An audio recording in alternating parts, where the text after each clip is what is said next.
Trying to live screen with you guys and see how I go with YouTube. I'm testing this channel out. I'm testing my live stream out. Um Trying to see what all the stuff they have on this thing. It's all good. What's this? Add sources. Let's see. That's pretty cool. That's pretty cool, man. So we talked about cryptids and stuff like that, right? So let's see, can I share my screen?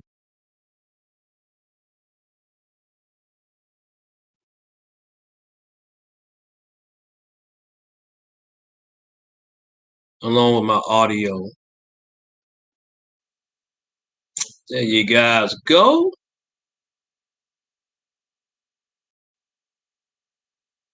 Here we have this large pyramidal structure, and the witnesses, they can't believe their eyes. It's So the bird on a pedestal. See something. I don't think I want you to see this. Let's see something else. What else I'm trying to look at? This may be good. Let's do this. I want to share this with you guys. I have seen and killed real evil. I'm not talking about people. Well, I've killed plenty of them too. But no man compares to real evil. No man is capable of the same atrocities and chaos that real evil inflicts. I hunted giants during my first deployment to Afghanistan, and they are the epitome of evil. I'm a US Army Ranger. I've been serving in BAT for 12 years, and I've seen and killed the scariest shit imaginable. I haven't told anyone for fear of what would happen to me and my family. I lay awake most nights, wishing I could tell my wife what I've encountered. My mind and soul breaking from the weight I have to carry. I relive the horrors every night when I go to sleep. I've kept it all to myself.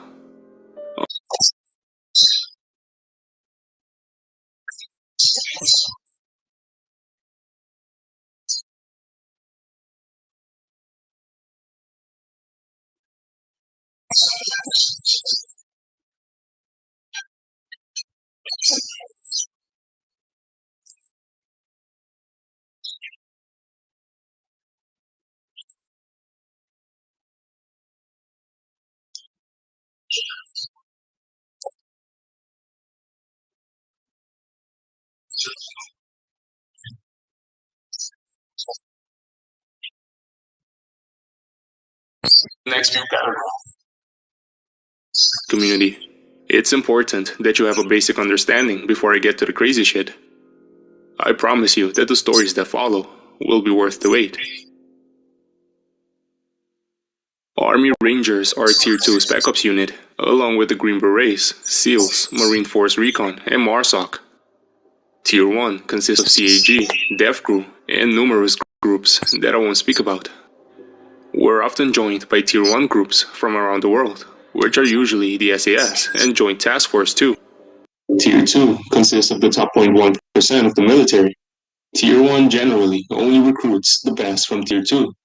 We all train for years for selection and qualification schools. We all possess top secret security clearances. We're all very good at killing. And we all will forfeit our freedom or our lives if we share what we have done. Our government utilizes spec op units because we work in secret. We are the best, we're well funded, and we can deploy anywhere in the world without congressional approval. You'll be shocked by how many countries that we're currently serving in. Our track record is impeccable, but usually close to the public. I'm 34, a major, and have been serving in BAT for the past 12 years. I'm from Kansas City and a Mizzou grad. I'm currently attending a military school at Fort Leavenworth while I work on my PhD from Kansas City and await my next deployment to some hellhole. The good news is that I have plenty of time to share my experiences before I head back out. My first encounter with real evil happened during my first deployment to Afghanistan. It was 2009. I remember checking the computers in Kuwait while awaiting a C-130 to take me to Bagram. I was excited. The Chiefs had just signed Matt Castle, thinking we'd be headed to the Super Bowl soon. Anything to get my mind off of what awaited me: death, paralysis, loss of limbs. I was 24, just a year out of college, and didn't even have a serious girlfriend. I had a lot to live for. I pushed it out of my mind, leaning on the fact that I'd be leading the baddest motherfuckers on the planet. My Rangers would get it done, and I would make my bat and Rangers proud.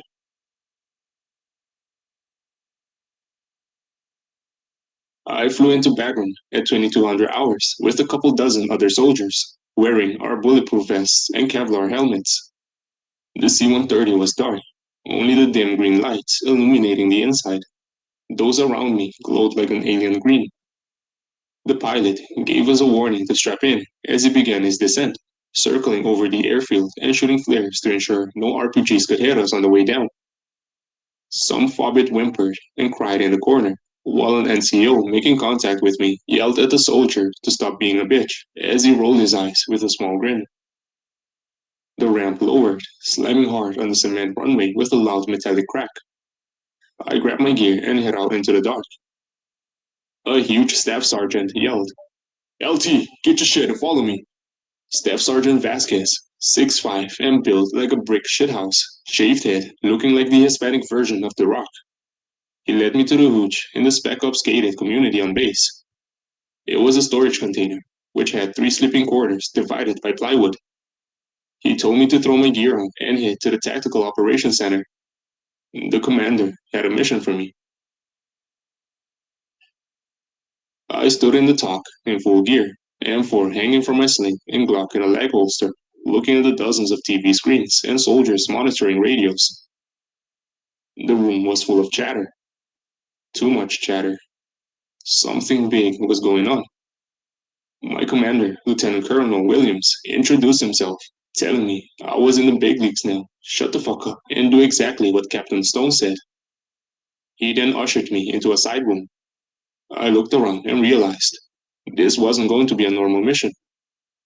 Staff Sergeant Vasquez sat at a table with 8 others, their sleeves bare, no ranger scrolls. I realized it was an 8-man team of Green Berets. My commander started his brief. Team 329 went missing approximately 4 hours ago in a desolate portion of the LSA mountains. Their last transmission came in broken. They were escorting a CIA operative to a cave high in the mountains. We haven't been told anything else.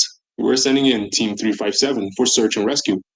LT, you and Vasquez are tagging along. Your platoon is on mission for another few days, so you're going to get some experience learning from Captain Stone and his team. The intel officer stepped in and provided as much details as he could for the mission, while my commander pulled me out of the room. LT, we don't know what the fuck is going on. The CIA are being shitbags as usual. They left the teams and us in the dark. I want you and Vasquez to gather as much intel as possible while you're there. These fuckers are getting our guys killed, and we don't know what for. I met Captain Stone and his team at their vehicles, 3 Humvees that had been stripped down. They basically looked like dune buggies with miniguns mounted on top. Captain Stone looked me in the eyes. He had a steely resolve, but there was worry behind his eyes. He raised his hands above his head and said, "LT, aim high." I responded, "Roger, sir, headshots," gathering that he meant the enemy had body armor on. He looked at me again, fiercely serious, and fully extended his arm above his head. "No, aim high." I nodded, and we all loaded into the vehicles. Is he saying they'll hit us from the top of the cave? I remember thinking. I pushed it from my mind as we took off. We left Bagram, still pitch black, wearing NVDs as we rode through the hot desert night. I was constantly scanning the perimeter, waiting to be ambushed on the roads. I looked back at the huge, bearded team guys. They were all looking straight ahead. They all seemed to know something that I didn't. They had zero concern for the road and seemed to be a million miles away in their minds. It was as if the real threat far exceeded what we had seen from the Hajis en route.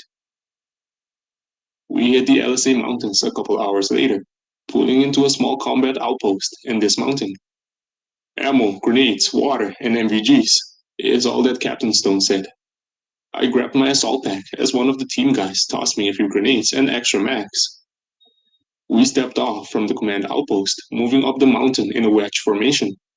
I remember thinking we were invincible as I looked at the huge warriors carrying M4s, SCARs, M2 sniper rifles, and grenade launchers. These guys had probably taken down entire Al Qaeda units by themselves. They had the look, the one you earn from taking the lives of other men.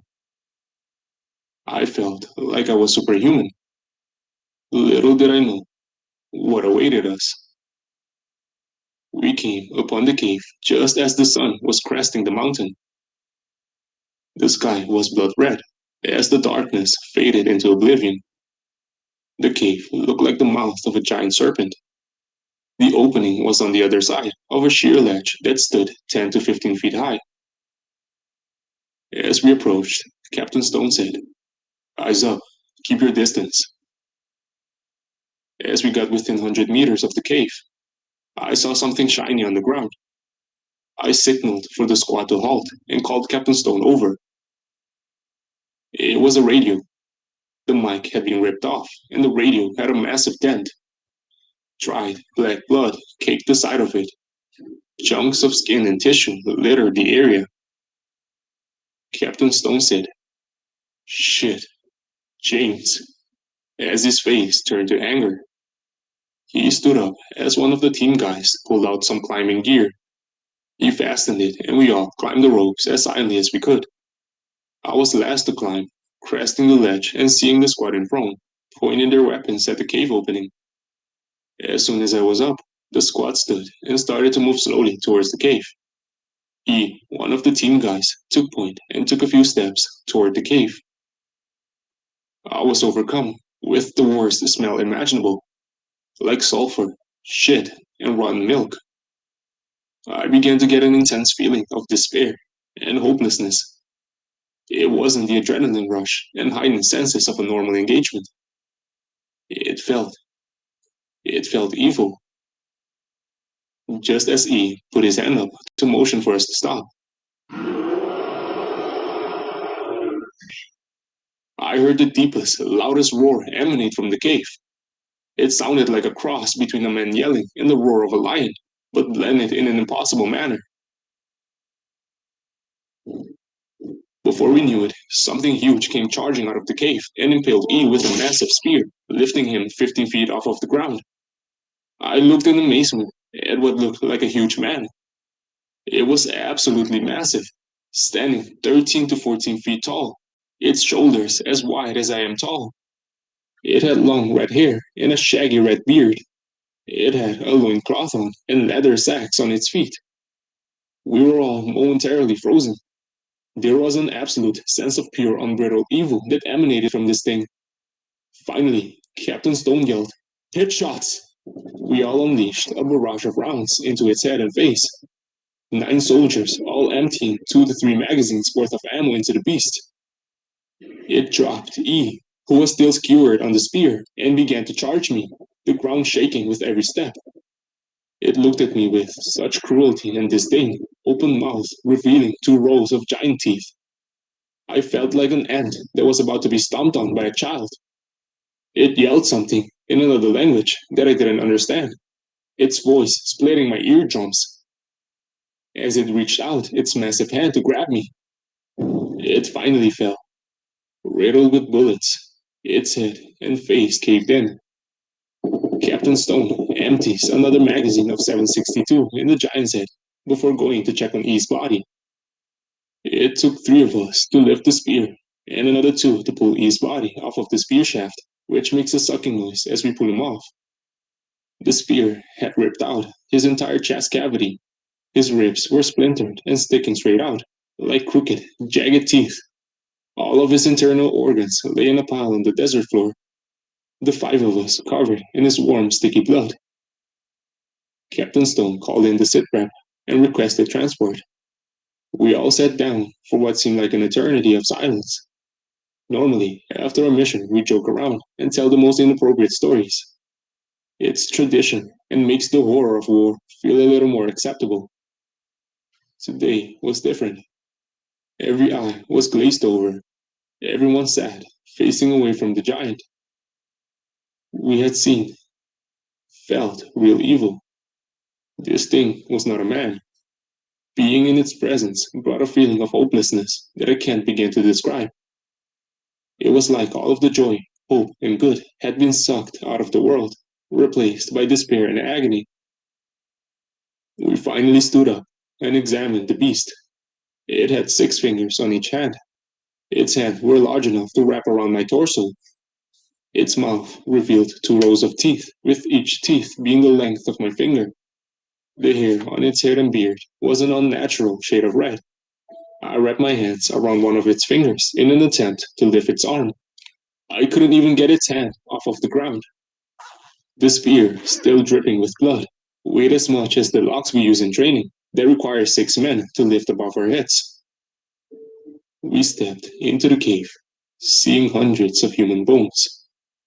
Chunks of skin, tissue, and military uniforms littered the pile. In the corner were hundreds of weapons. Modern guns like M4s and FALs, rusted out AK-47s, and ancient, rotting swords, spears, and shields. It's like it was keeping trophies.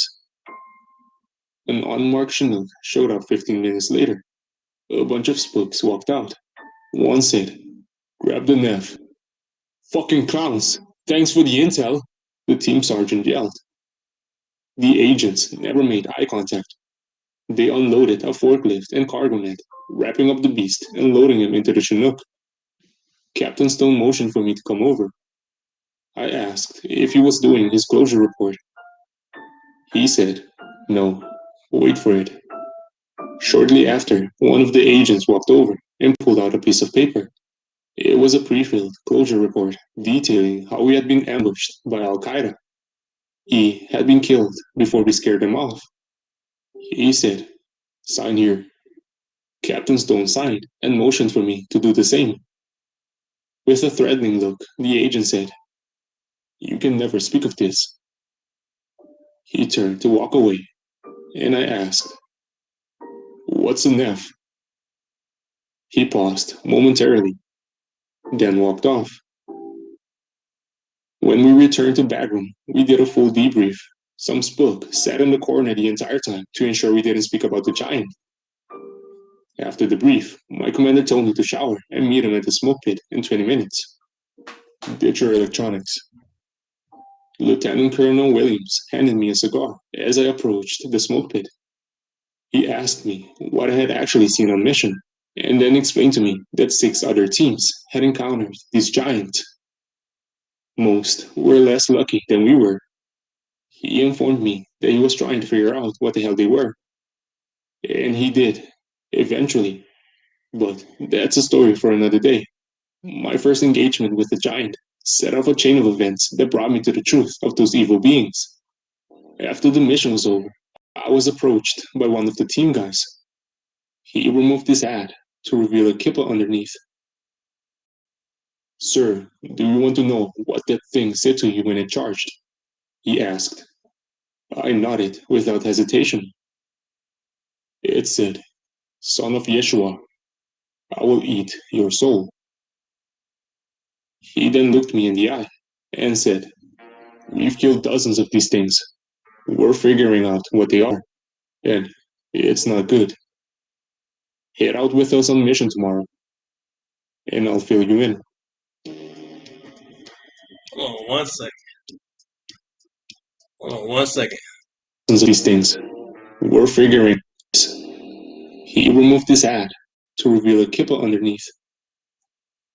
"Sir, do you want to know what that thing said to you when it charged?" he asked.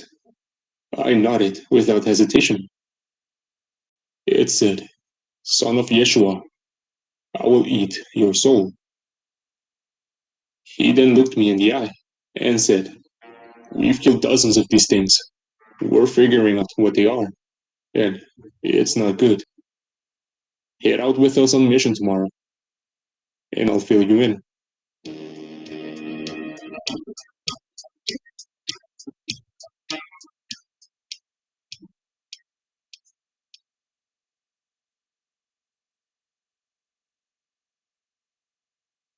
I think the evil hiding in the dark has always existed. It seems like they've come forward in recent decades. Maybe it's technology and the explosion of population, or maybe it's something else. Maybe they've been unleashed, said E. What I'm about to share is 100% true and a vital part of the fight against the Neph and other creatures. You deserve to know that there are elements within the government that are fighting for you. You also deserve to know that elements within the government are working against you. Will you be ready to fight?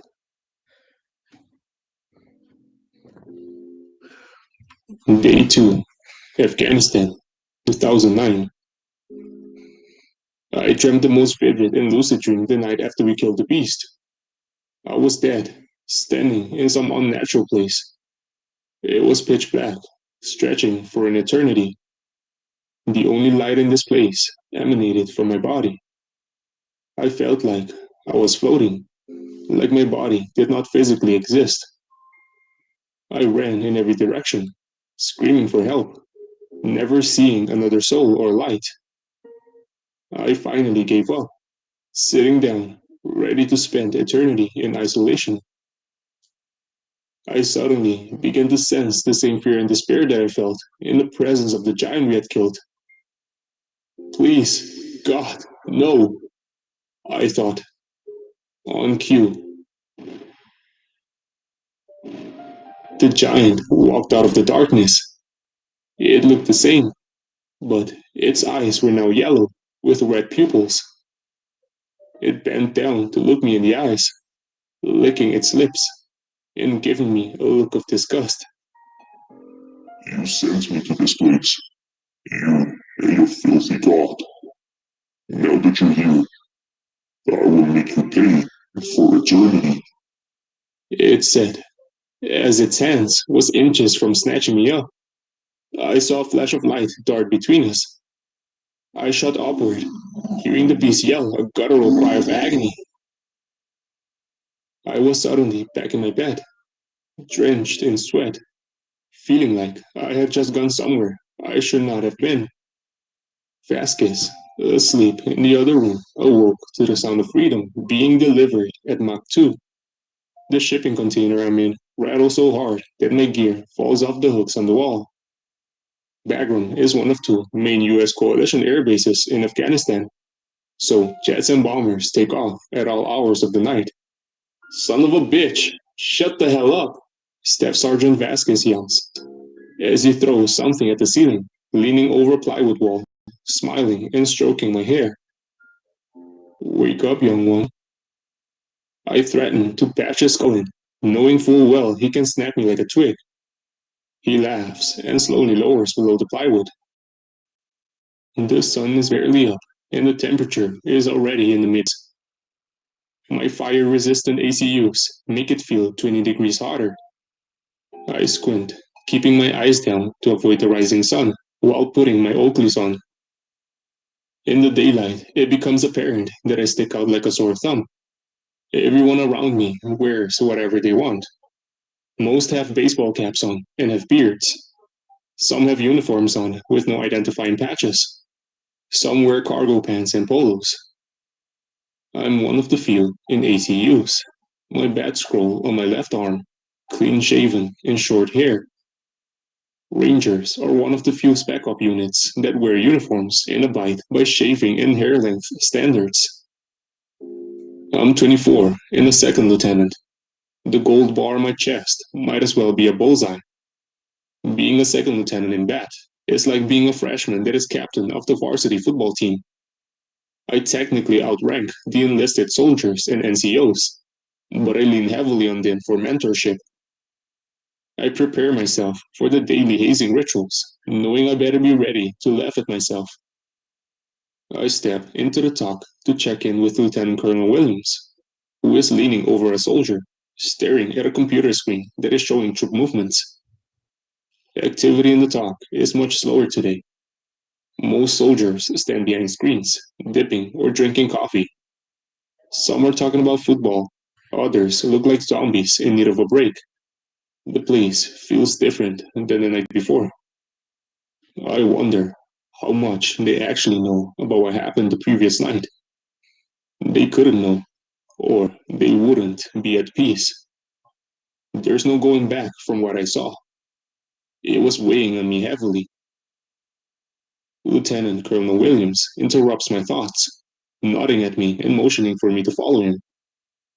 He is tall, 6'4", thin, with graying hair on his temples. He looks like he probably runs marathons, but has a slight limp. Word is that he had lost most of his right calf in an IED attack. He still walks so fast that I had to power walk to keep up. He pulls me into the conference room and tells me to sit down. Lieutenant, Captain Stone told me you did a great job last night, and that I can trust you. The way he said, trust you, led me to believe there was more behind what he was saying. I'm giving first platoon to another lieutenant that is en route. I started to object, but he holds his hands up to stop me. This is not a punishment. You'll get a platoon eventually. For now, you're taking over the PSD team, and you'll augment some of the team guys while they're recovering from the last few months. He gives me a look of reassurance that lets me know there is more to this. I thank him and accept my fate. He tells me to get unpacked and settled, and that he'll find me for my next mission. He hands me a phone, saying, "It's secure. Well, it's secure from the Hajis." I wonder what he means by secure from the Hajis. I didn't understand who else we needed secure comms from at the time. I leave the talk dejected. PSD are the three letters that most don't want to hear when deployed. PSD stands for Personnel Security Detachment. It's the military's less fancy version of what you see the Secret Service doing on TV. It's a great job when you're in garrison. I've planned and led the security for multiple presidents and even for the Queen of England during visits throughout the West. But while deployed, I want a platoon. I want to be the blunt instrument, not the bulletproof vest. I couldn't shake the feeling I got from him though. He was trying to tell me something, and telling me I was augmenting team guys was really strange. That's not typically something an officer would do. We're leaders and managers, not extra guns. Also, team guys normally don't get augmented unless something catastrophic happens. The next month went by in a blur, as I spent 16 hours a day escorting general officers and high-ranking politicians around Afghanistan. I sat in on meetings that decided the fate of the nation. I fought through a couple of attacks on our principals, narrowly missed a VBIED, and even took a round to the arm. None of it seemed to matter though. It wasn't even exciting. I spent most days thinking about what that giant was, and thinking that I should be hunting the real evil of this world. It's like the Nev left a scar on my soul. I couldn't shake it from my thoughts.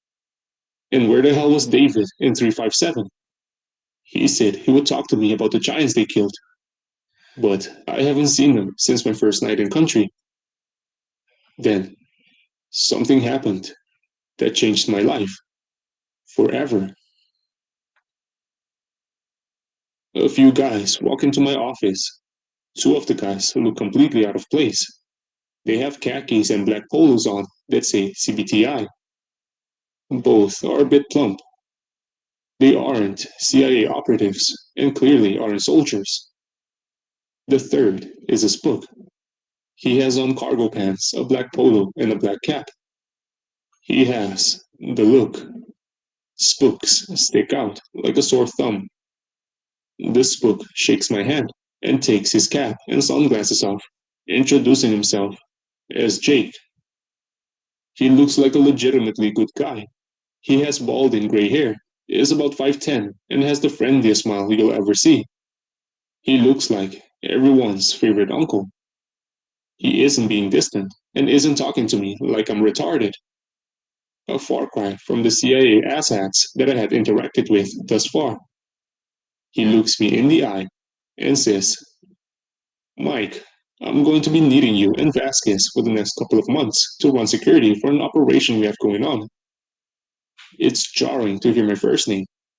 As far as I know, only Lieutenant Colonel Williams is aware that my name is Mike. I try to hide my angst and ask, What for, sir? What's the mission? I need to run it by Lieutenant Colonel Williams since we're the only dedicated SOCOM PSD team in the area. Absolutely, run it by your boss, but it's already been settled. He's aware, he says. He's avoiding my question about the mission. What's the mission entail? I've got a 10-man team, so I need specifics to allocate the proper number of personnel, I said. Jake responded, Just you and Vasquez. These gentlemen will fill you in on the mission. He gets up and gives me a very nerdy fist bump, smiling, and says, I'll see you boys at 1900. Meet me at the helipads. We're going to be working nights. He then walks out of the talk without glancing back. The other two guys fill us in on the basics. We're going to be dropping orbs around the country to test out a new technology we developed. I know at that point to stop asking questions. I'm not going to get anything from them. They leave the talk, and Vasquez gives me a funny look. Who the hell were those two? I ask. Jake is clearly a spook, but those two look like they work at my uncle's engineering firm. Vasquez filled me in on CIA contractors. The three-letter agencies hire a lot of civilians for technology development, implementation, and intelligence gathering. CIA contractors are much more rampant than you realize. If you have worked at a major engineering firm or technology provider to the DoD, then you've worked with or for someone that has been contracted by the CIA at some point. You've clearly picked up the distrust between the Spec Ops community and CIA. It's not always that way. There are a lot of great CIA agents that try to take care of us. The problem is that the majority of joint CIA Spec Ops missions leave one side wanting for intel, and that's always the Spec Ops side. We're generally treated like blunt instruments, whose only value is to hammer the nail. I would distrust them, even if they hadn't fucked us over by failing to inform us of the giant. Our missions and core beliefs are just vastly different. The Spec Ops community works in the shadows to eliminate threats to the United States and our allies. We can't publicly share what we do, but we have zero interest in misleading the general public. I don't want you to have to worry about the evil people and creatures of this world. But honestly, I would like for that to be your choice. When dealing with the Nefs, there were good and bad elements within the CIA. It just took us a while to see which side most were on. I talked to Lieutenant Colonel Williams, who confirmed what Jake said. Vasquez and I were tasked out to Jake and his team for the next couple of months. He said something strange as I was leaving the talk. LT, Jake is one of the good guys. Trust him entirely and ensure he comes back in one piece. I step out into the bright sun, throwing my patrol cap and Oakleys on. I stare off into space, thinking about what he said. Why would he tell me a CIA agent is one of the good guys, and to trust him entirely? Aren't we all on the same team? The CIA can be dicks, but they're still on our side, right? I meet Jake on the helipad at 1900. The sun is starting to go down. I recognize the gunner. He was in the 160th helicopter that picked us up after we killed the giant. He nods at me as we board the Blackhawk. The rotors push us upward, the helicopter rocking forward a bit as we lift it to a few hundred feet in seconds, the nose stabilizing as we speed forward. There is always something comforting about riding in Blackhawks. For some reason, I get a better rush from leaning out the door than I do jumping out of a plane. It doesn't hurt that the 160th has the best pilots in the world. My pilot, John, is a Warrant Officer 3 and an artist in the sky. We shoot forward, flying above the earth, 200 miles per hour, just above the tree line. I clip a carabiner to my belt and pants, leaning out the door, feeling like I could reach down and touch the top of the trees. We sneak in and out of the canyons, helicopter pitch black, as John flies only aided by knots. We travel for about an hour as I hear Jake say, "Right here, put it down above that cave." We step out of the bird, Vasquez and I sprinting in opposite directions, diving into the prone and facing the tree line.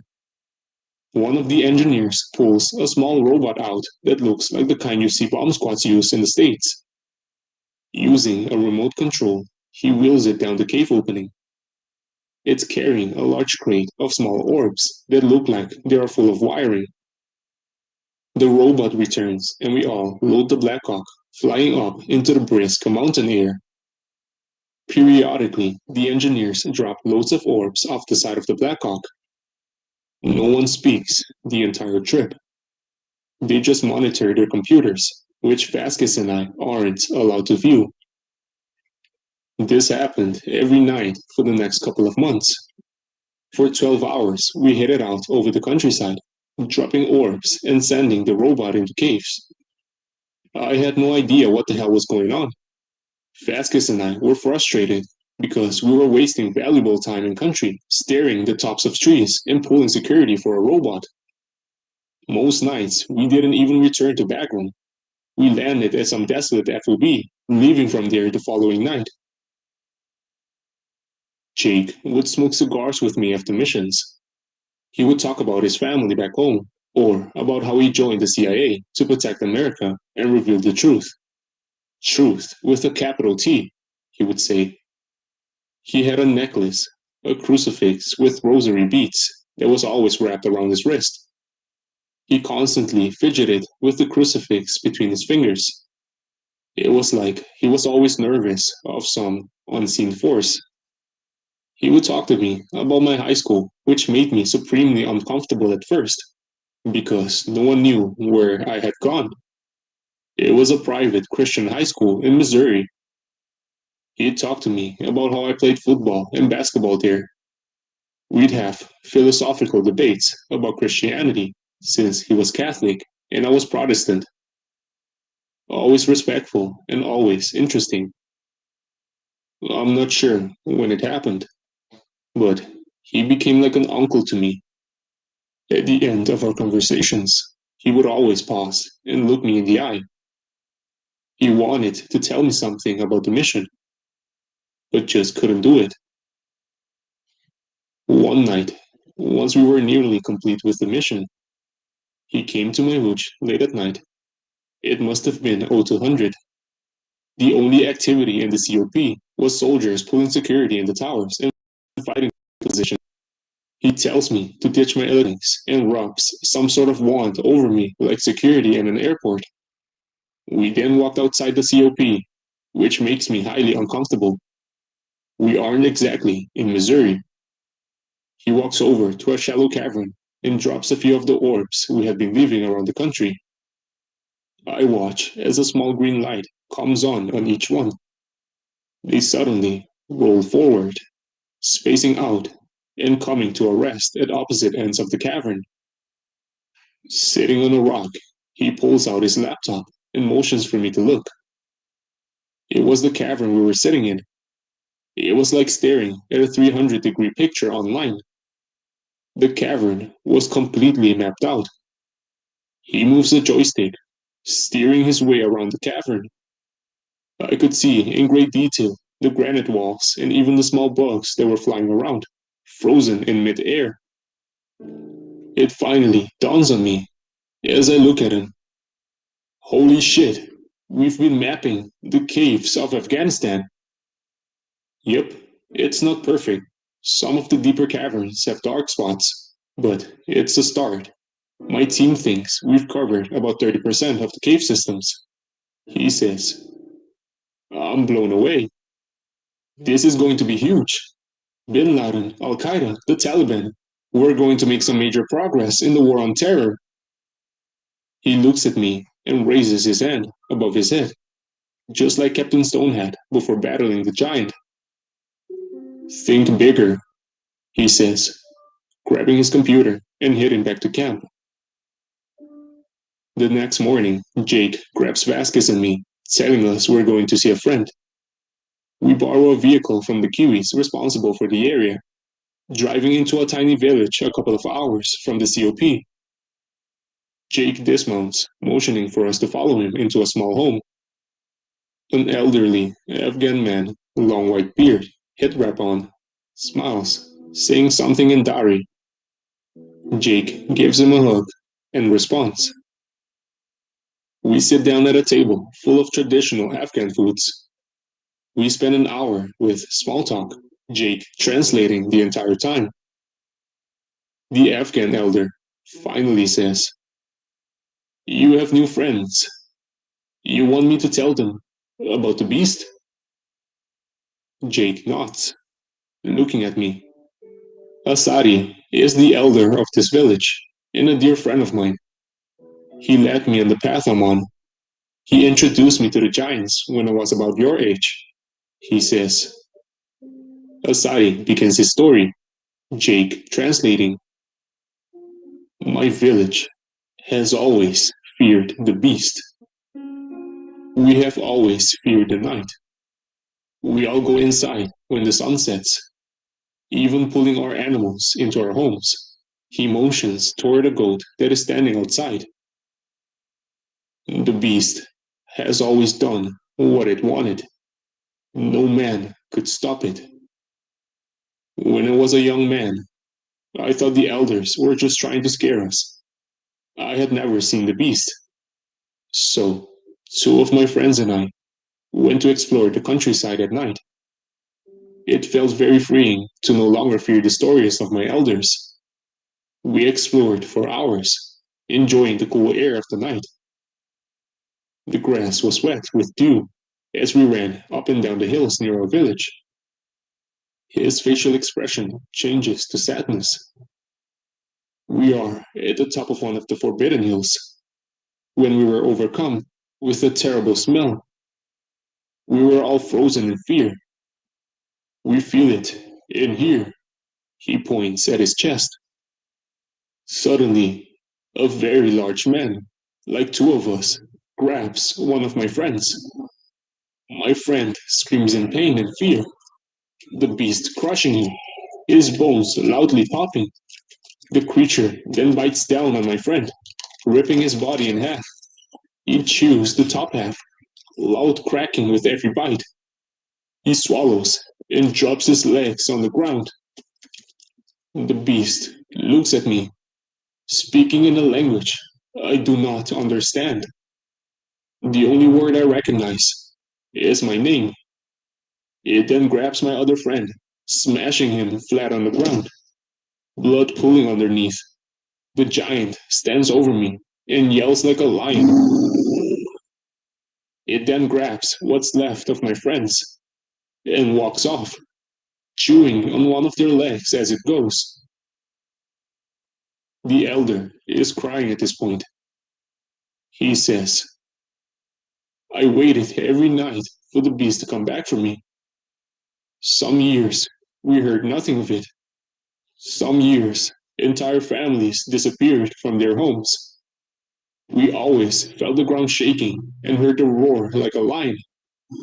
Every time I heard my name yelled between the splintering and cracking of homes being destroyed, I was always too afraid to reveal myself. I can still hear the crunching of my friend in its mouth. He then looks at Jake with a small smile. Until Jake and other Americans found and killed the beast many years ago. I've slept soundly for many years now. We thank Asadi for the food and give him gifts.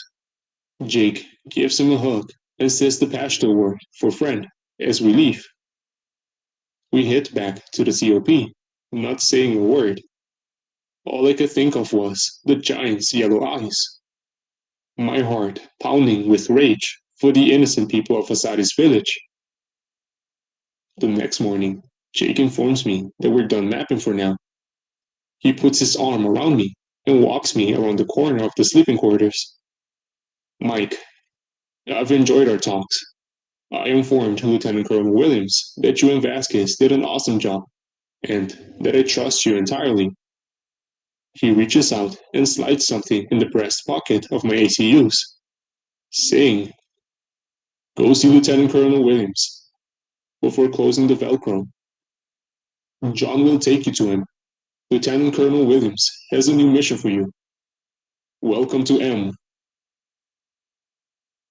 I must have looked extremely confused. He smiles and gives me one of his patented nerdy fist bumps and walks off. We descend toward a COP in the most remote part of Afghanistan. Jagged mountains litter the landscape, snow covering the peaks. The Blackhawks dips sharply as we pass through two peaks and into a small clearing, landing within the walls of the COP. I had just spent the last couple of months flying all around Afghanistan.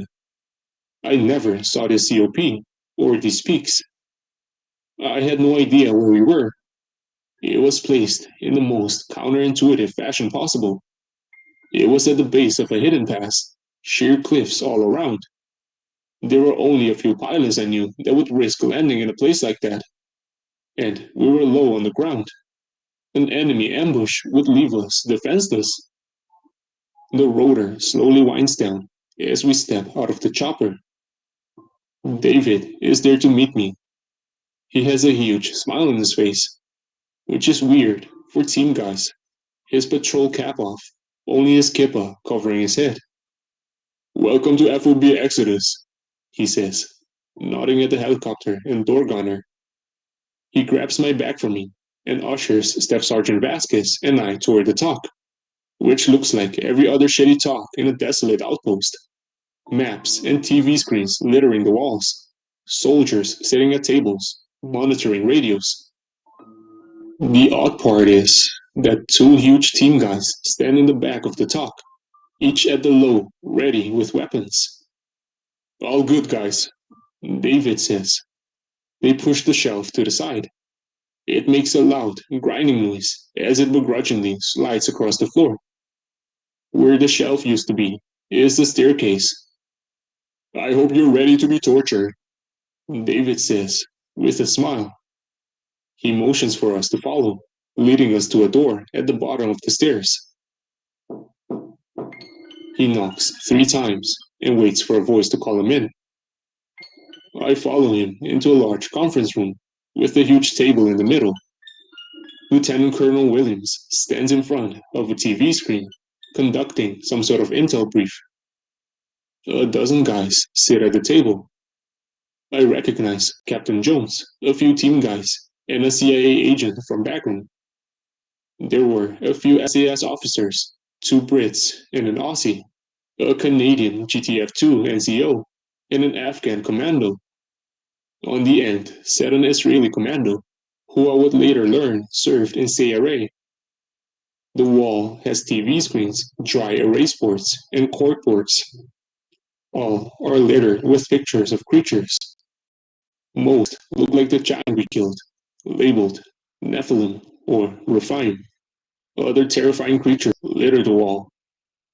There are maps with red tracks signifying targets. One corkboard has pictures of what look like angels and Greek gods. It's labeled Watchers or Fallen Angels. Staff Sergeant Vasquez takes a seat at the table, winking at me and smiling. Lieutenant Colonel Williams says, "Welcome back, Vasquez." He turns to me and says, "Welcome to Task Force M. We decided we can trust you entirely. Are you ready to kill real evil?"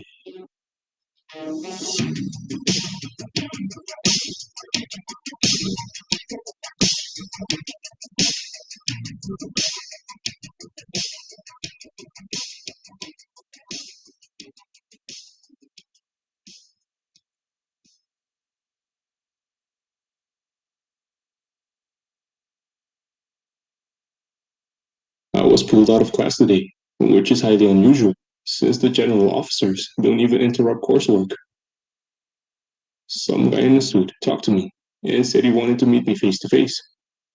It was a really weird interaction. The guy had a creepy, sleazy vibe. He wasn't a CIA operative, and definitely wasn't a soldier. He never introduced himself and never said why he was talking to me. I think we all know why though. I'll try to get the rest of the stories up over the next week or two. Save them if you want to keep them for reference. There is a possibility that they'll disappear at some point. It won't be by my doing. This part is David's first interaction with an F. It was using them like a war club. I swear to God. Then, it started to eat them. J. Afghanistan, 2009. Moments after part 2. Part 3 is David's first interaction with an F. Whose turn is it? Lieutenant Colonel Williams says, looking around the massive conference room, fixing his gaze on me. LT, I know you must have some questions. We'll get to them soon. David moves to the front of the room, snapping to attention. I think it's me, sir. Lieutenant Colonel Williams tells them to stop being a smartass and to get started. David smiles and begins the story. There I was, just a young sergeant. It was the summer of 2001. I was on Team 177. They were much cooler than my current teammates. You know, since we were MFF. The room boos as Captain Stone throws an empty can of Ripid at David's head. He continues with a smile. These guys were true warriors. I was pretty sure they would find Bin Laden by themselves. I was just a young sergeant, first team. I was in awe. I was invincible. He looks at me with understanding. Anyway, we had been rolling out of missions for about 6 months. Afghanistan was the Wild West. Limited FOBs, and resupply was a bitch. We were all over the south, running reconnaissance. He uses his fingers to make rotations. We were in and out of Kandahar, which was absolutely overrun by Taliban fighters. Every recon turned into a tactical retreat. Well, after we dropped about 1,000,000 pounds of ordnance.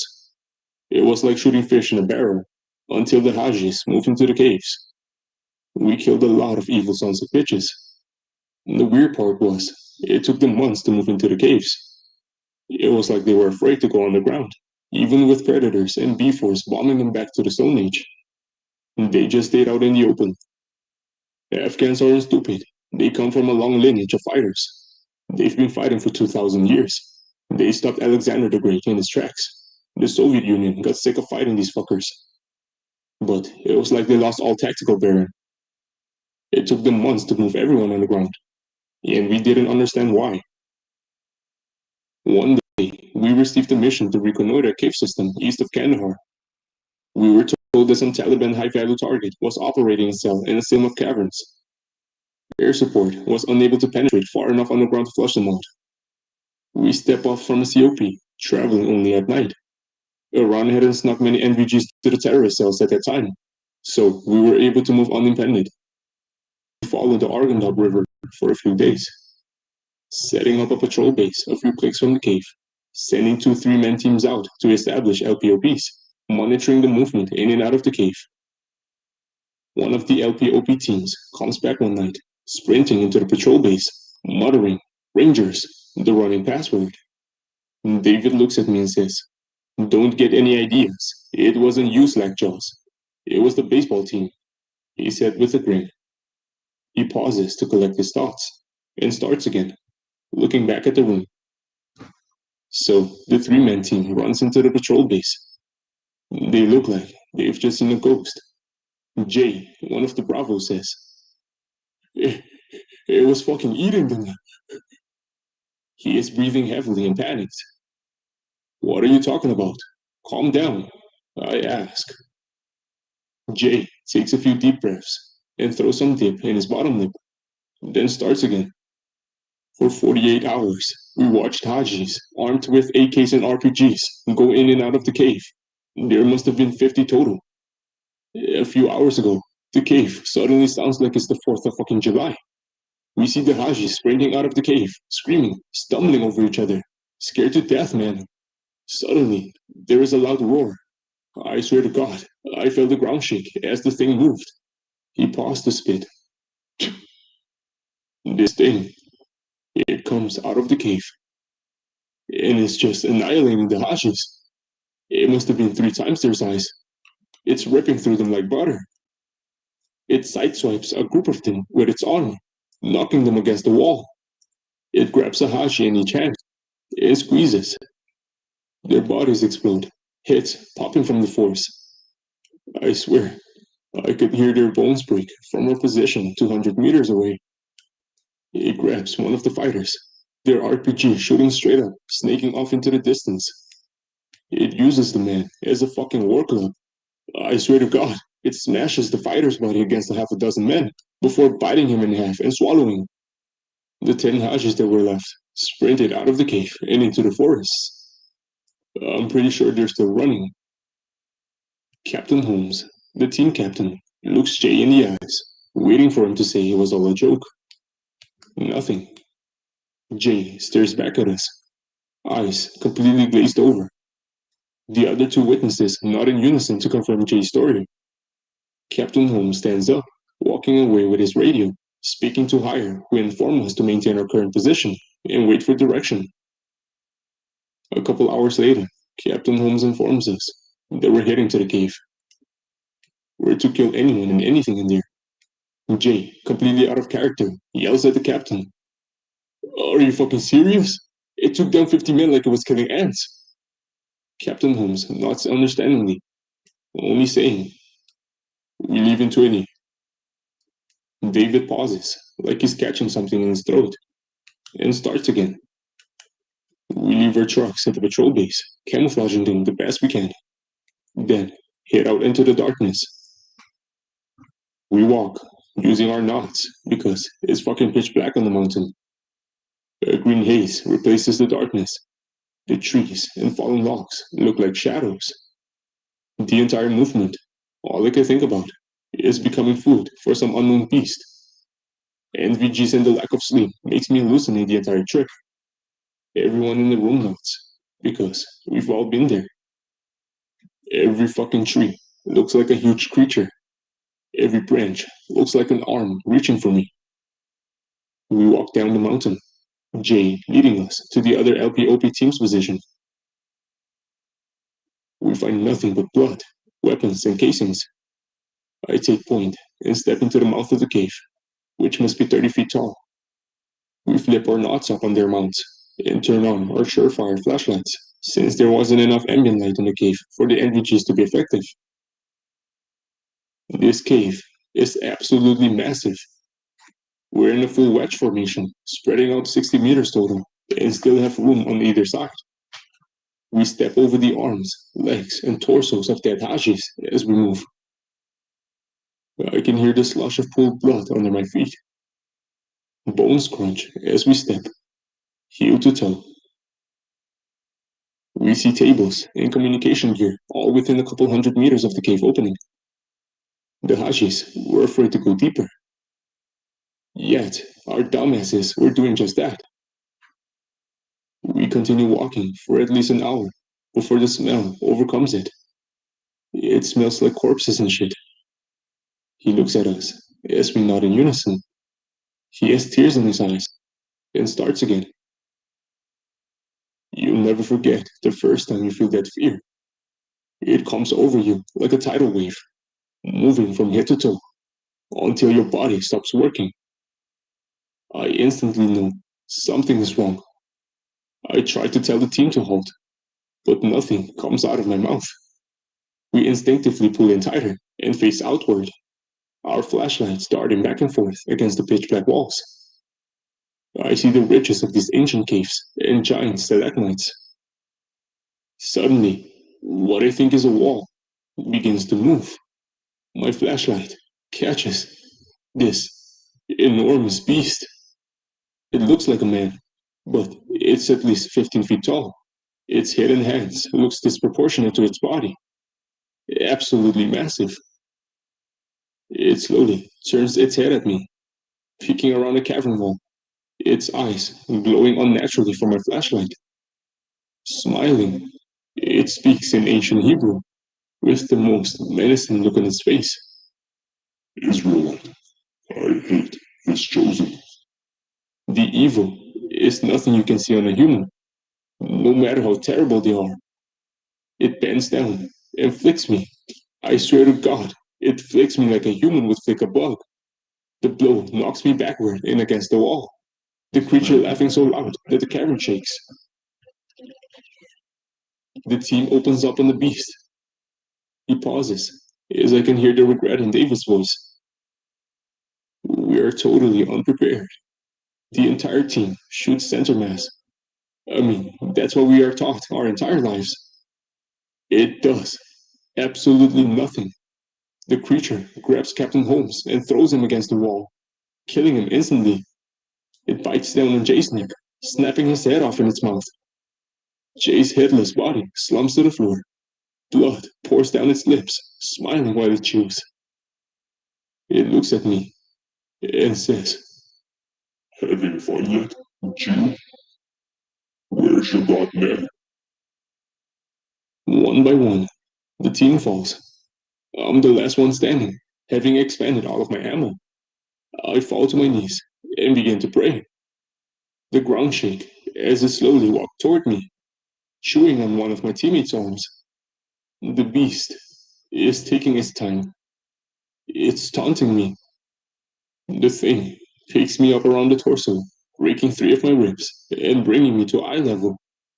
It then says, "I will let you live because you are weak and useless. You who are made in your God's image. You will remember me when you sleep, and you will seek death."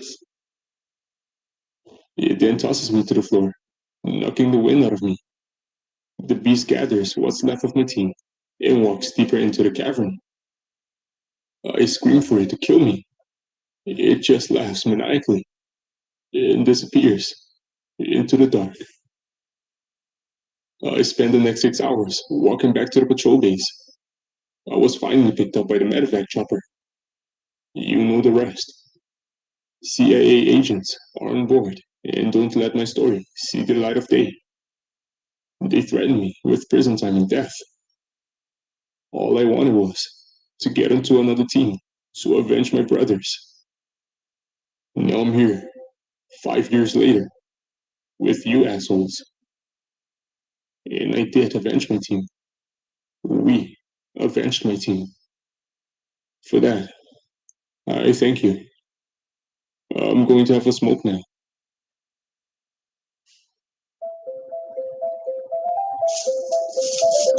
There's a simpler way to protect him, you know. Halo uses Afghanistan, 2009. Task Force M, COP Exodus. This thing was massive. It was like 50 feet tall. Its wings spread, filling up the cavern.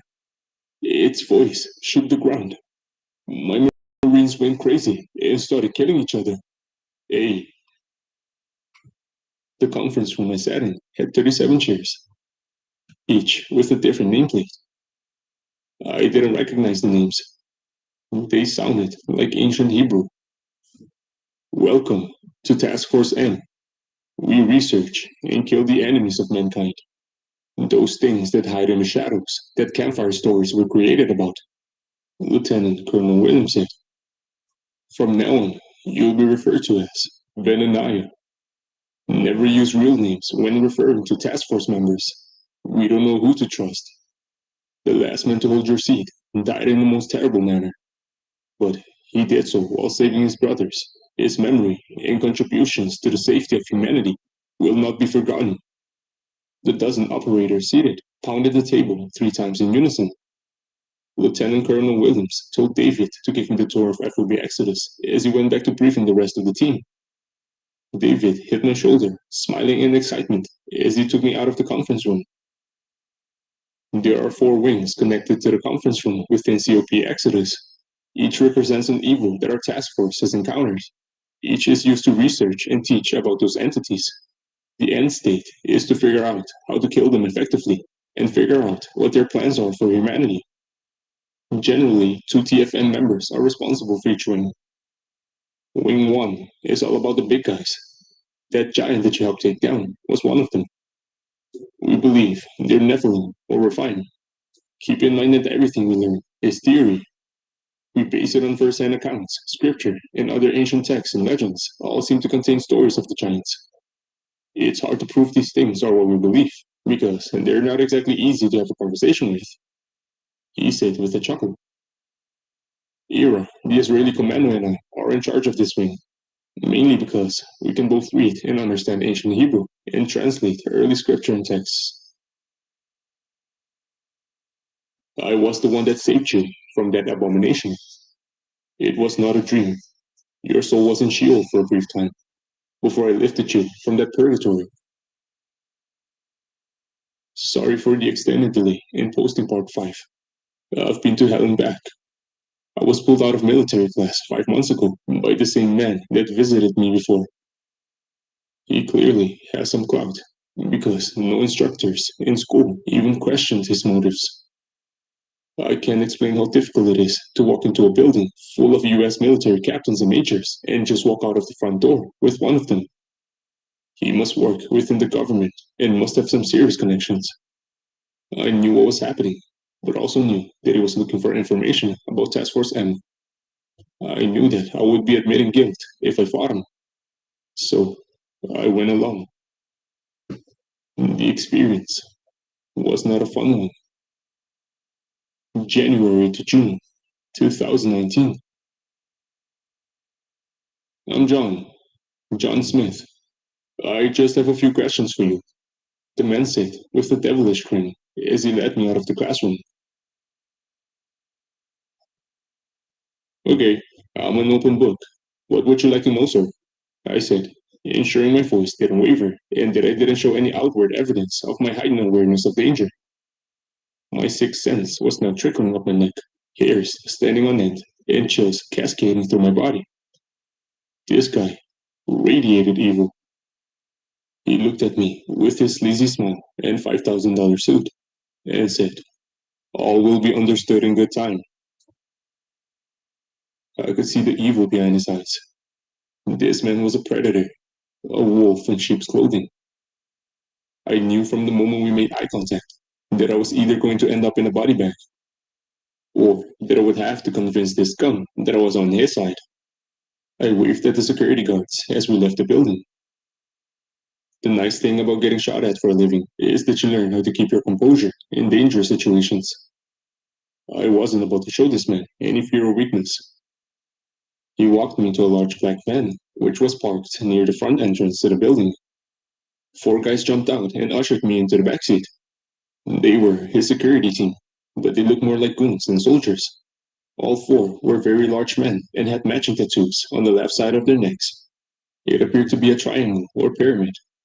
If you're in a profession that practices violence for long enough, you learn how to size people up quickly. These guys were highly trained, likely former special forces, and clearly not American based on their accents. The driver started the van, and we began moving toward the main gate and post. My captors pretended to be friendly, making small talk and avoiding my questions. As soon as we were off post, they changed. The large bald-headed bastard next to me elbowed me in the face. The others put zip ties on my wrists and ankles and threw a black hood over my head. One of them then struck me with something in the neck, and I passed out instantly. I woke up in a pitch black 6x6 room. No toilet, no bed, no freedom. I couldn't even see my hand inches from my face. Well, fuck, I said aloud. I began to feel along the wall and floor for any possible escape. Nothing. The walls felt somewhat like glass, but the texture seemed to move and ripple with the motion of my hands. It was like moving your hand along the top of water, but the wall behind was much too firm for that. It didn't budge when I shouldered it, and I was unable to find a door anywhere along the wall. I decided to lay on the floor and think through my situation. I began to think of my wife and mom, but pushed them out of my mind immediately. CRC taught me to concentrate on the moment and not allow my beautiful memories to break me. Those memories can be utilized to stay alive, but you shouldn't dwell on them, or they will likely do the opposite. The sooner you accept that you're dead, the better off you will be. That acceptance makes it easier to fight. I began to think through the situation in my mind, deciding how to present myself to my captors.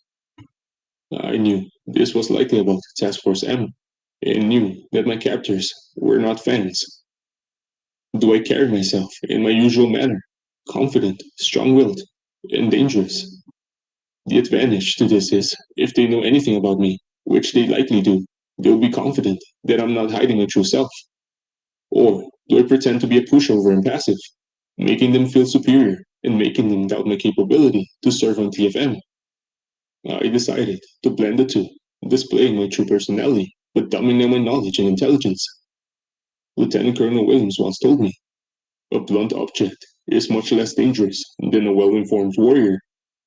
So, I became the blunt object. You need to understand that I was being drugged for the rest of my time in this compound. I believe they were using 3 drugs. The first was a sort of truth serum, which didn't seem to affect me. The second was meant to break me by causing incredible pain. The third was some sort of hallucinogenic, which caused visual and auditory hallucinations. I believe I was able to sort through what was real and what wasn't, based on my ability to feel physical touch. But I have no way to support my claims, and no way to know if the drugs affected me more than I realize. Maybe you can help me sort through the past 5 months. Suddenly, I heard a loud bang and a whooshing sound. It didn't sound mechanical, more like magnets moving something, as if the walls being moved were not physically touched in the process. Bright, red lights flashed on. I was standing in the middle of a giant room, half a mile long and 150 feet high. I had not left my prison cell, but I was somehow no longer standing in it. There was no evidence of where the walls and ceiling had gone. Cubes, like the one I was being held in, were littered throughout the room. They seemed to contain absolute darkness. The red lighting seemed to crawl around them, blotted out by the black within. It was clear that, if there were occupants in them, they could neither hear nor see me. The red lights flooded the entire room, making it appear to be soaked in blood. A foul stench was in the air, like blood, shit, and vinegar mixed together. The feeling of absolute evil surrounded me. It was almost enough for me to immediately crack. I felt like I was somewhere that no human is meant to see. I slowly turned in a circle, scanning the room and realizing that I was surrounded by at least 2,000 guards. They were wearing all black, with gear resembling that of elite special forces units. They had ballistic helmets, plate carrier vests, and additional protection up and down their legs. All wore ballistic masks. Some had painted the masks to appear as skeletons. Some painted their masks to look like devils. All seemed happy to be here. I could sense that they were giddy to begin torturing me. John Smith stood in front of me. He still had the same $5,000 pinstripe suit on. He was around 5'9", with pale white skin and a slightly plump body. He had the scariest fucking grin and kept licking his lips like he was looking at a steak. He was flanked by 2 huge men. Each had to be at least 6'8". Both had long black cloaks on. They reminded me of Pyramid Head from Silent Hill. I started to think that I really must be tripping balls when I noticed the weapons in their hands. They looked like long swords, but the blade appeared to contain a black liquid that sloshed back and forth, acting as if it had a life of its own.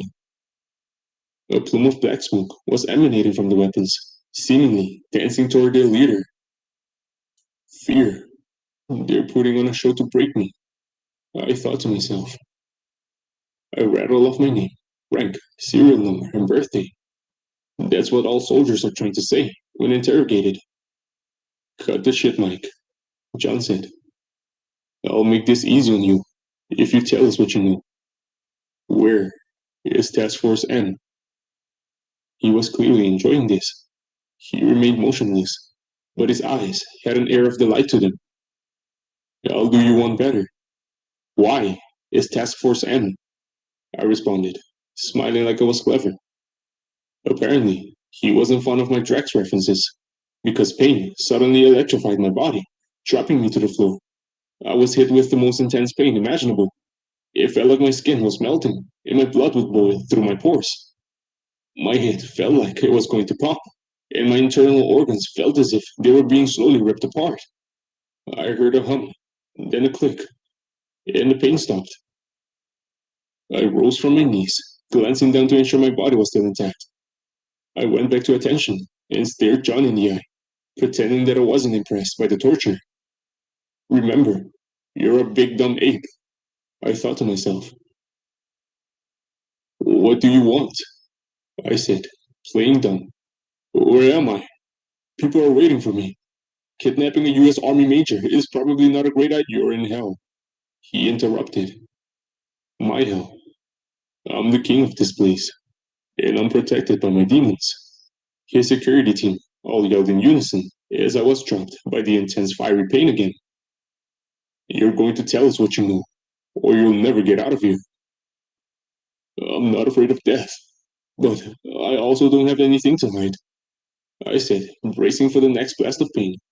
I won't do or say anything that puts my rangers at harm, though, I yelled. I was concentrating on my life as a ranger, not my life within TFM. Always stick to a half-truth if you're ever in captivity. It makes it much easier to lay your lies.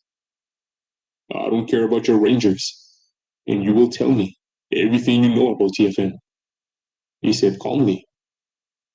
I've always had this gift, or curse, depending how you look at it. Only 3 people know about it. My wife, mom, and aunt. Since I was a teenager, I've been able to look into people's eyes and know what type of person they are. Generally, the dominating force in their life shows through. I'm not telepathic or empathic. I can just see who that person is. I see what good or evil is the dominating force in their life. I've seen a bit of everything in the eyes of others. Violence, apathy, greed, pedophilia, bigots, occultists. The ability is so intense and disheartening that I often avoid looking people in their eyes. It's exhausting seeing so much evil and so little good. John's eyes were like nothing I'd ever seen. They didn't look human. The physical eyes were those of a normal human. But what lay behind the eyes was demonic. I was looking at the ultimate predator, one that did not see people as anything more than ants, a creature that has no capacity to do good. I was falling to my knees in despair on the inside. The dread, fear, and evil he emanated was much worse than that of the giants. This being could break humans by simply standing in their presence. I decided that, if I was going to die, I might as well put up a fight. I rushed the guard nearest to me, narrowly avoiding the asp as he swung at my head. I grabbed his wrist and torqued it to the left, slamming him to the ground. I got in a few punches to his throat, which was the only place without body armor, prior to being dropped with a boiling sensation again. I realized that the guard had a patch on his right arm. The red lighting made it difficult to see clearly, but it appeared to be the all-seeing eye. The pyramid was surrounded by the letters O, N, W. Bring back his cage, John said. Let him marinate for a few days. To my astonishment, my cage seemed to come directly out of the ground. Nothing appeared to be moving the walls or ceiling. They simply floated into position and formed around me. The walls looked clear, except for the liquid pulsating inside. The liquid looked like black ink, bouncing rhythmically, like a heartbeat. The walls and ceiling slammed shut around me, trapping me in eternal darkness again. I tried to yell and pound the walls, but it sounded like I was underwater. No one was going to hear me, and the walls felt harder than steel. Then, they started. The fucking noises. I think the noises rotated every 12 hours, but I'm not sure, since there was no way to gauge time. At first, they played a high-pitched, shrieking sound, like nails on a chalkboard. They seemed to go on endlessly. It was so intense that my eardrums felt as if they would explode. Next was the sound of babies, crying in agony. It sounded as if they were being tortured, mixed in with cries of neglect. The final sound that was rotated in was that of puppies being tortured. I'm not going to lie. That one fucked me up.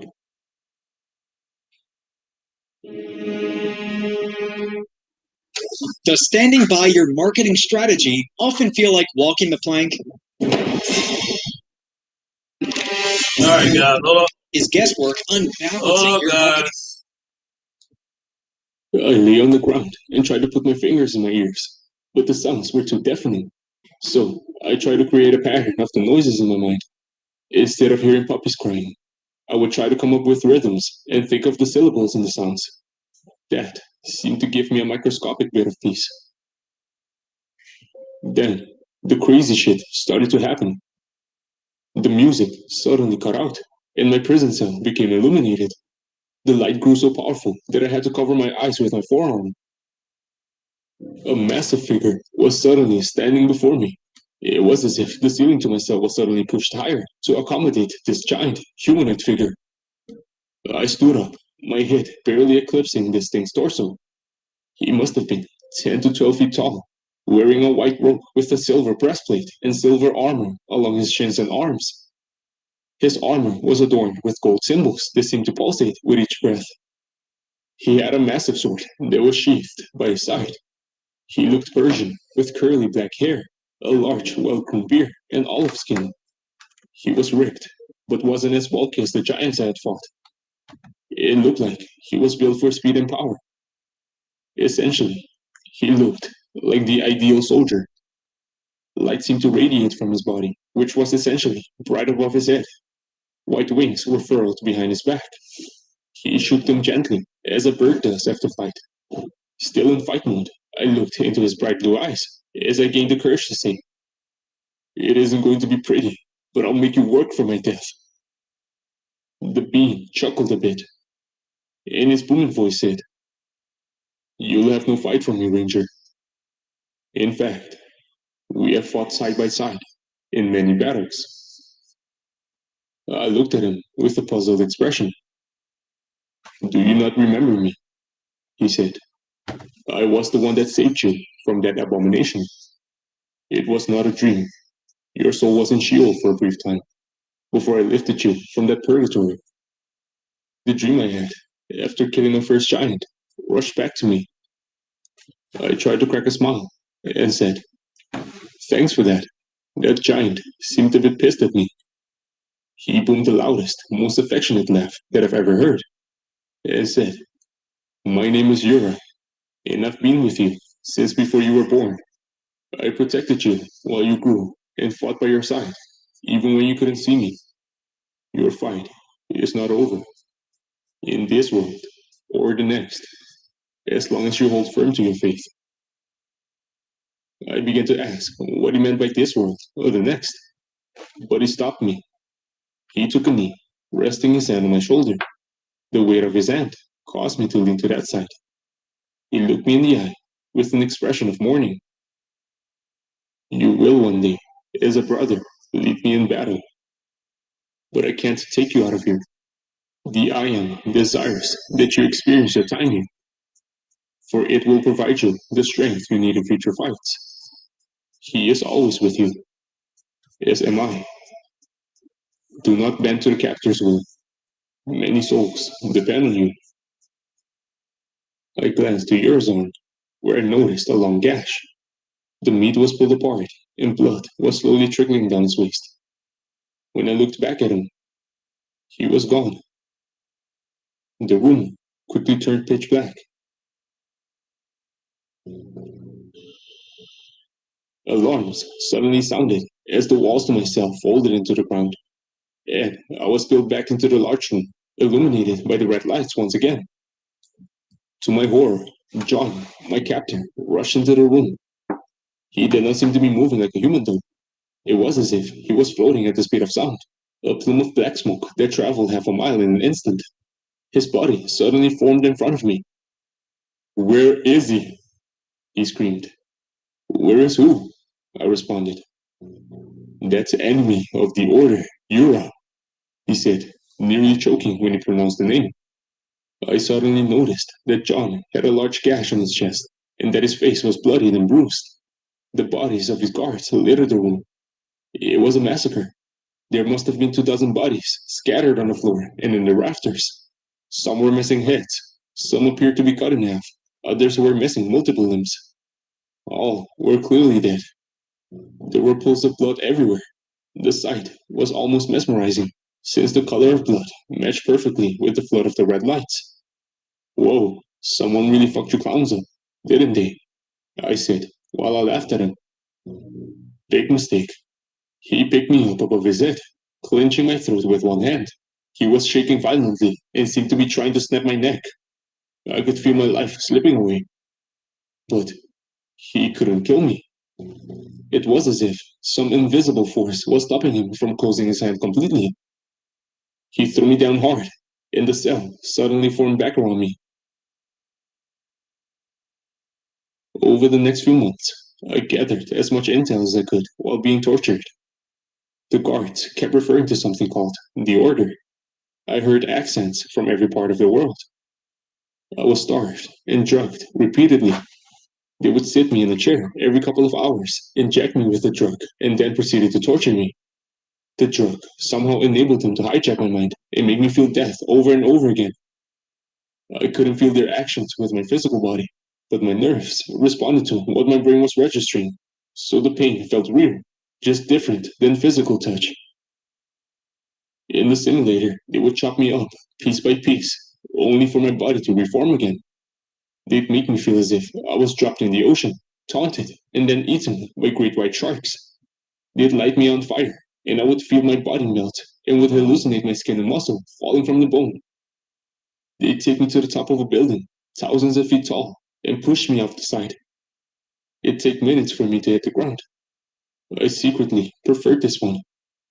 Those minutes were the most peace I got in this place. They made me relive my worst nightmare. In 2009, I was escorting a general through Kabul one summer when a vehicle-borne improvised explosive device narrowly missed my vehicle. The Al-Qaeda fighter managed to miss my convoy and blew up 80 Afghan civilians. I had to pull security while Afghans shoveled limbs, torsos, and hamburger meat off of the road. I can't think of a worse thing to see, and those bastards made me relive it every day.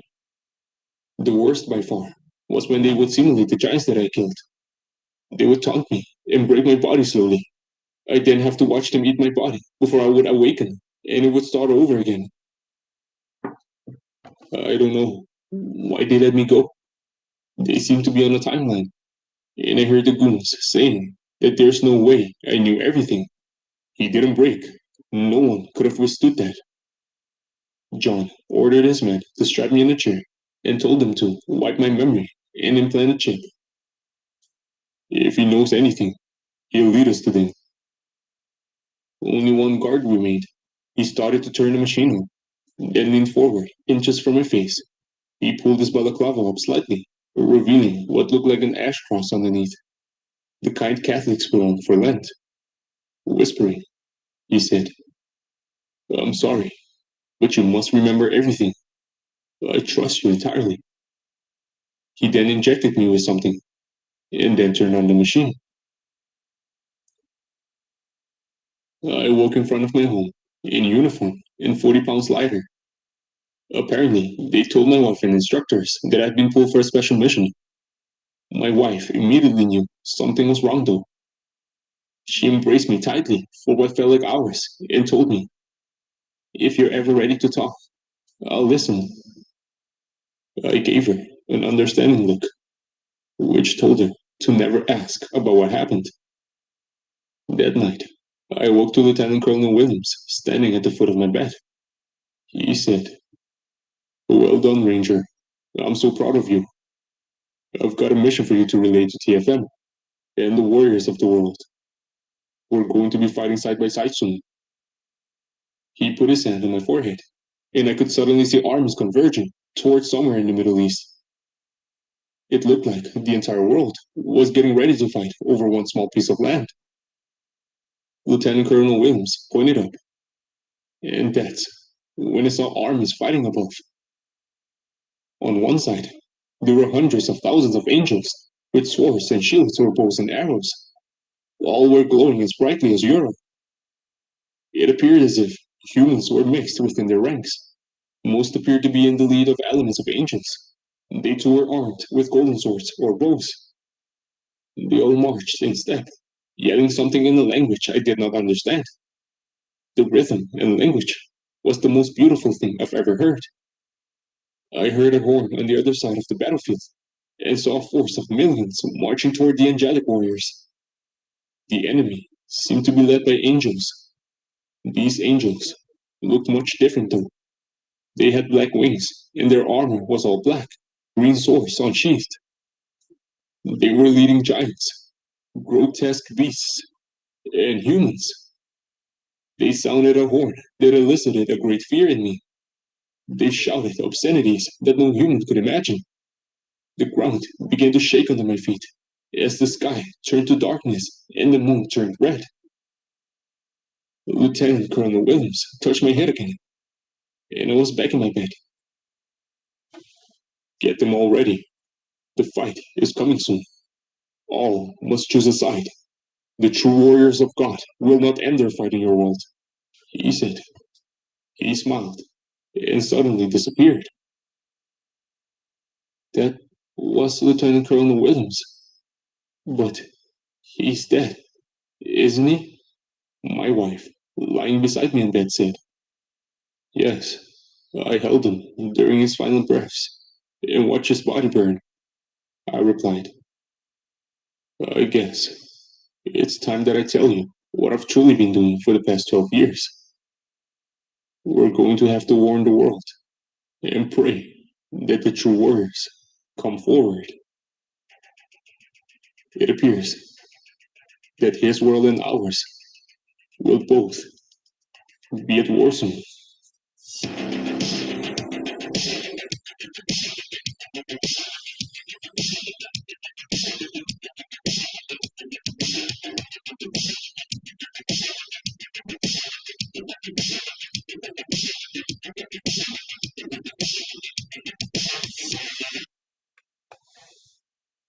Wow. Wow, wow, wow.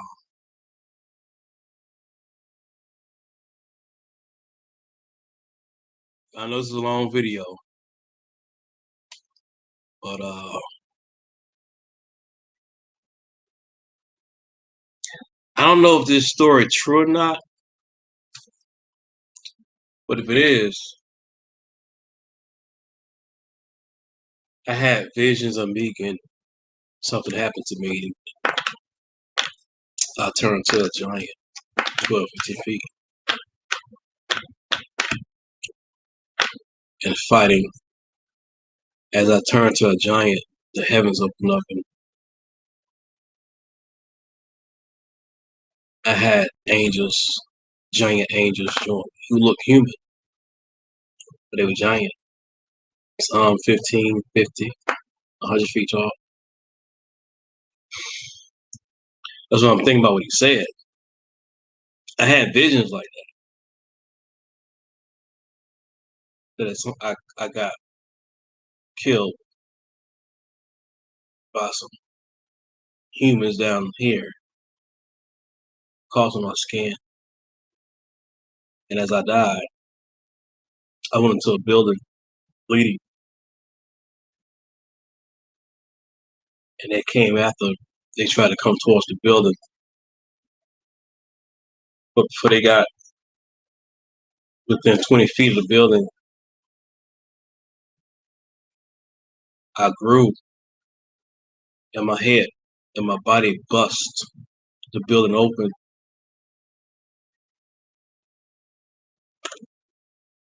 And I have this armor on.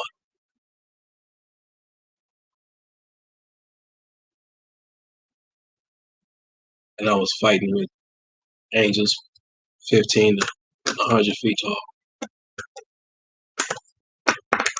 That's how I've been visualizing that. I'm just saying, like, I'm hearing him talking like this is how true is this story. I know the Giants of Kandahar is true. I mean, I heard that story before.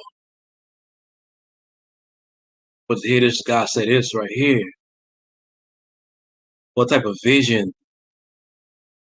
It's like some Matrix type shit. Like somebody coming right now, and I can see them, but my wife can't. Or I'm not married, but you know what I mean? Like I can see them, but they can't. Nobody else can see them. But we communicate. Like you go out, you get robbed, somebody shoot at you 5 times, close range, they don't hit you. You like, what the fuck was that? How did I not get hit? There's in the spirit world, there was a giant angel helping you. And soon the giant angel will reveal themselves and say, I've been with you. God said, I knew you before you was born. So was we fighting with angels before we was born? Hundreds of years. Who knows? All right. This has been Cryptid Talk with Chris Henry. Cryptid and supernatural. This is definitely a cryptid and supernatural all wrapped up in one. Lord, thank you. I will stop it. And I will see you guys next time. Enjoy the night. Good night.